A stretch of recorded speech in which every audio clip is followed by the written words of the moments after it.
Bonjour à toutes et à tous et bienvenue à cette séance de Good Morning Market. Nous sommes le 11 février, lundi 11 février. La séance du jour sera dominée par la reprise des discussions sino-américaines.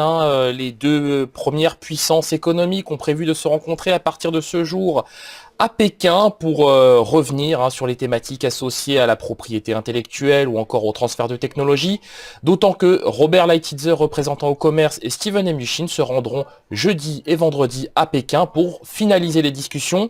Rappelons que les deux protagonistes, la Chine et les États-Unis, doivent trouver un accord avant le 1er mars prochain, avant l'entrée en vigueur de la nouvelle augmentation des taxes douanières, donc augmentation de 10 à 25%, portant sur 200 milliards de dollars de produits d'importation chinois aux États-Unis. L'autre point qui domine aujourd'hui les débats, c'est le shutdown. Le shutdown aux États-Unis, donc les perspectives d'un nouveau shutdown prennent de plus en plus d'épaisseur. On parle d'une date autour du 15 février.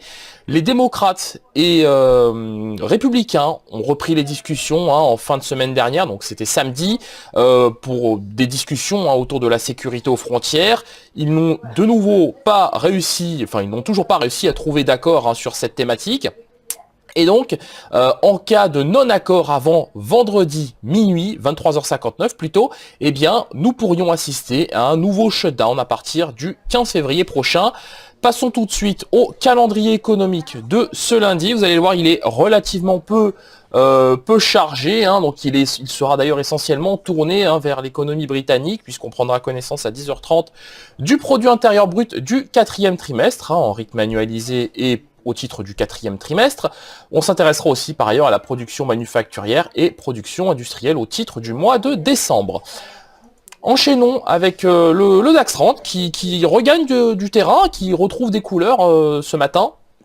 Donc dans le sillage du CSCI 300 chinois, qui a d'ailleurs terminé la séance en territoire positif, au même titre que le Hang Seng, donc la bourse de Hong Kong. Donc à court terme, on a, alors après avoir revisité des niveaux 10 859, 10 860, donc on peut le dire, vendredi on s'est quand même un petit peu fait peur sur cet indice, avant une consolidation autour des 10 937. Ce qui est intéressant ce matin, c'est que nous prenons appui sur ces niveaux, pour gagner du terrain en direction des 11 037. C'est un niveau qui nous semble en tout cas crédible chez XTB, puisque pour l'heure, il n'y a pas de véritable nuage à l'horizon, il n'y a pas de véritable obstacle à ce que nous retrouvions le niveau des 11 037 points à court terme. D'autant que les cours sont soutenus par les moyennes mobiles à 7 et 21 périodes.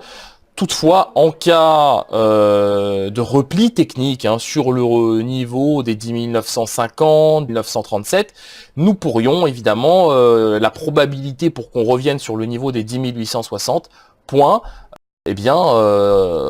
prendra évidemment un peu plus d'épaisseur. Donc la probabilité augmentera au fur et à mesure en cas de repli technique sur le niveau des 10 939 points.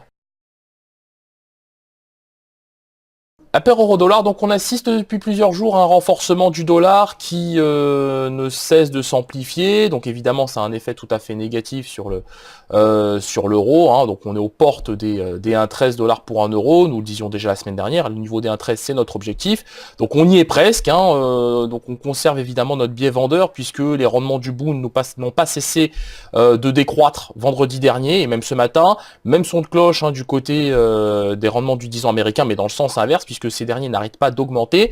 Donc dans ce contexte, évidemment, il n'y a pas de raison pour que le dollar perde du terrain face à l'euro. Donc c'est pour cette raison qu'on anticipe toujours une poursuite de la baisse de la paire euro-dollar sur le niveau des 1,13 et en cas de cassure, pourquoi pas un 12,80. Du côté du WTI, alors le WTI, il y a plusieurs sujets, au premier desquels, premier point, sur le WTI, on a perdu 4,6% la semaine dernière sur cet actif. On a eu une augmentation de l'activité pétrolière la semaine dernière aux États-Unis. Donc l'indice Bakerux a fait état d'une nette augmentation du nombre de puits forés. Dans le même temps, le renforcement du dollar pénalise les cotations. Vous avez les craintes autour de la croissance mondiale, qui dit crainte autour de la croissance mondiale dit ralentissement de la demande, donc c'est autant de vecteurs qui pèse sur les cours du contrat WTI, ce qui explique d'ailleurs pourquoi on a retrouvé donc jeudi dernier le niveau des 51,80. On n'est pas passé loin ce matin de ce niveau.